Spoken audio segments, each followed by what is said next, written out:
ഈ വയനാട് ഉരുൾപൊട്ടലിനെ തുടർന്നുണ്ടായ നാശനഷ്ടത്തിൻ്റെ ഒരു സമ്പൂർണ്ണ റിപ്പോർട്ട് സംസ്ഥാനം കേന്ദ്രത്തിന് എത്രയും പെട്ടെന്ന് സമർപ്പിക്കണം. ആ എമൗണ്ട് പൂർണ്ണമായും കേന്ദ്രം അനുവദിച്ചു തരണമെന്നാണ് കേരളത്തിലെ ജനങ്ങളുടെ ഒരു പൊതുവായിട്ടുള്ള വികാരം. ഇപ്പോൾ പ്രധാനമന്ത്രിയുടെ പെട്ടെന്നുള്ള വിസിറ്റാണ് ഉണ്ടായത്. അതുകൊണ്ട് തന്നെ ഒരുപക്ഷെ വിശദമായിട്ട് റിപ്പോർട്ട് തയ്യാറാക്കാൻ ഗവൺമെൻറ്റിന്, സംസ്ഥാന സർക്കാരിന് നേരം കിട്ടിക്കാണില്ല. പക്ഷെ എങ്കിലും ഒരു പ്രാഥമികമായിട്ടുള്ളൊരു റിപ്പോർട്ട് കൊടുക്കേണ്ടതായിരുന്നു. പക്ഷേ ഇനി ചെയ്യാവുന്ന കാര്യം ഡീറ്റെയിൽഡ് റിപ്പോർട്ട് എത്രയും പെട്ടെന്ന് കൊടുക്കുക. അതിൽ പ്രധാനമന്ത്രി പറഞ്ഞ ആ വാക്ക് പാലിക്കണം. എത്ര എമൗണ്ടാണോ സംസ്ഥാനം ആവശ്യപ്പെടുന്നത് ആ എമൗണ്ട് പൂർണ്ണമായിട്ടും കേന്ദ്രം നൽകണം. പിന്നെ രണ്ടാമതൊരു കാര്യം, ഈ ദുരന്ത ബാധിത പ്രദേശമായിട്ട് പ്രഖ്യാപിക്കാൻ നിവൃത്തിയില്ല എന്നുള്ള കേന്ദ്രത്തിൻ്റെ നിലപാട് ശരിയല്ല. കാരണം അങ്ങനെ മുൻകാലം ചിലപ്പോൾ നിയമങ്ങളുണ്ടെങ്കിൽ തന്നെ ആ നിയമങ്ങൾ ഭേദഗതി ചെയ്യാനാണല്ലോ പാർലമെൻറ്റ് ചേരുന്നു. അപ്പോൾ പല നിയമങ്ങളും കാലത്തിൻ്റെ മാറ്റങ്ങൾക്കനുസരിച്ച് രൂപമാറ്റം വരുത്തണം.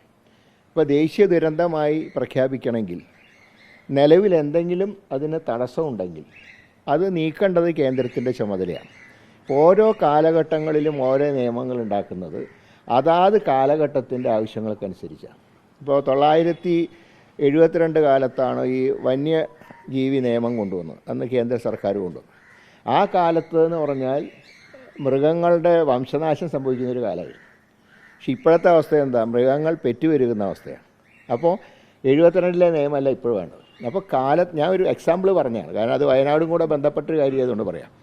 അപ്പോൾ അങ്ങനെ കാലത്തിൻ്റെ മാറ്റങ്ങൾക്കനുസരിച്ച് നയത്തിൽ മാറ്റം വരുത്തേണ്ടത് ഗവൺമെൻറ്റാണ്.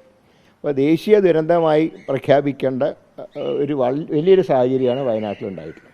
അപ്പോൾ ദേശീയ ദുരന്തമായി പ്രഖ്യാപിച്ചാൽ ഇപ്പോൾ MP-മാർക്കൊക്കെ അവരുടെ ഫണ്ട് ഇപ്പോഴത്തെ നിയമം അനുസരിച്ച് ഒരു ലോക്സഭാ അംഗത്തിന് സ്വന്തം കോൺസ്റ്റിറ്റ്യുവൻസിയിൽ മാത്രമേ എമൗണ്ട് ചിലവഴിക്കാൻ കഴിയൂ. നേരെ മറിച്ചൊരു ദേശീയ ദുരന്തമായി പ്രഖ്യാപിച്ചാൽ ആ പ്രദേശത്തിന് ലോക്സഭാ അംഗങ്ങൾക്ക് അവരുടേതായിട്ടുള്ള ഫണ്ടിൻ്റെ ഒരു വലിയ ഭാഗം കൊടുക്കാൻ കഴിയും. ഇതുപോലെ രാജ്യസഭക്കാർക്കും. ഇപ്പോൾ രാജ്യസഭയുടെ കോൺസ്റ്റിറ്റ്യുവൻസി എന്ന് പറയുന്നത് അതാത് സ്റ്റേറ്റാണ്. അപ്പോൾ ഇങ്ങനെ പ്രഖ്യാപിക്കുമ്പോൾ ഇതുപോലെ പല കാര്യങ്ങളും ചെയ്യാൻ കഴിയും. അപ്പോൾ അതുകൊണ്ട് ഈ രണ്ട് കാര്യങ്ങളിലും കേന്ദ്രം ശുഷ്കാന്തി കാണിക്കണം എന്നാണ് പറയാനുള്ളത്. ഏതായാലും പ്രധാനമന്ത്രിയുടെ സന്ദർശനത്തിനെ ഞങ്ങളെല്ലാവരും സ്വാഗതം ചെയ്തിട്ടുണ്ട്. അപ്പോൾ ഇത് രാഷ്ട്രീയം നോക്കേണ്ട സമയമല്ല, വയനാട്ടിലെ ജനങ്ങളെ രക്ഷിക്കാനുള്ള ഒരു യജ്ഞമാണ്. അതിൽ പ്രധാനമന്ത്രി വന്ന് നൽകിയ വാഗ്ദാനങ്ങൾ അത് പാലിക്കണം. അപ്പോൾ ഈ രണ്ട് കാര്യങ്ങൾ, ഒന്ന് സംസ്ഥാന സർക്കാർ ഡീറ്റെയിൽഡ് റിപ്പോർട്ട് ഉടൻ സമർപ്പിക്കണം, രണ്ട് ആ എമൗണ്ട് കേന്ദ്രം അനുവദിക്കണം, രണ്ട് ദേശീയ ദുരന്തമായി പ്രഖ്യാപിക്കാനുള്ള നിയമ നടപടികൾ കേന്ദ്രം സ്വീകരിക്കണം. മറ്റൊന്ന് ഇതുപോലെ തന്നെയുള്ള സാഹചര്യമാണ് വിലങ്ങാടുള്ളത്. വിലങ്ങാടിലുള്ള സംഭവം എന്ന് പറഞ്ഞാൽ വിലങ്ങാട് ആളുകളുടെ മരണം കുറവാണ്. ഒരാൾ മാത്രമേ ശരിക്കും പറഞ്ഞാൽ മരണപ്പെട്ടുള്ളൂ. പക്ഷേ അവിടെ എല്ലാം നഷ്ടപ്പെട്ടു. ഒരു 112 വീടുകൾ പൂർണ്ണമായിട്ട് വാസയോഗ്യമല്ലാണ്ടായി. ബാക്കി 15ഓളം വീടുകൾ പൂർണ്ണമായിട്ടും തകർന്നു. അതിനേക്കാൾ ഉണ്ടായത് കൃഷിഭൂമി ഉൾപ്പെടെ പൂർണ്ണമായിട്ടില്ലാതായി. അപ്പോൾ വെലങ്ങാടിന് പ്രത്യേക പാക്കേജ് സംസ്ഥാന സർക്കാർ തയ്യാറാക്കണം. എനിക്ക് തോന്നുന്നത് അതിനും കേന്ദ്ര ഫണ്ട് ലഭ്യമാക്കാനുള്ള അവസരം ഷാഫി പറമ്പിൽ അത് ലോക്സഭയിൽ ഉന്നയിച്ചിട്ടുണ്ട്. അതുകൊണ്ട് വിലങ്ങാടും ജീവൻ നഷ്ടപ്പെട്ടിട്ടില്ലെങ്കിലും മനുഷ്യൻ്റെ എല്ലാ ആശ്രയങ്ങളും ഇല്ലാതായി. അവരുടെ കൃഷി, അവരുടെ വളർത്തുമൃഗങ്ങൾ എല്ലാം ഒറ്റയടിക്ക് അവർക്ക് നഷ്ടപ്പെട്ടു. അപ്പോൾ വയനാട് സംഭവം ഉള്ളതുകൊണ്ടാണ്, മനുഷ്യജീവൻ നഷ്ടപ്പെട്ടതുകൊണ്ടാണ് എല്ലാവരും ശ്രദ്ധ അങ്ങോട്ട് പോയത്. ഇവിടെ മനുഷ്യജീവനേക്കാൾ മനുഷ്യൻ ജീവിക്കുന്ന സാഹചര്യങ്ങളില്ലാതായി.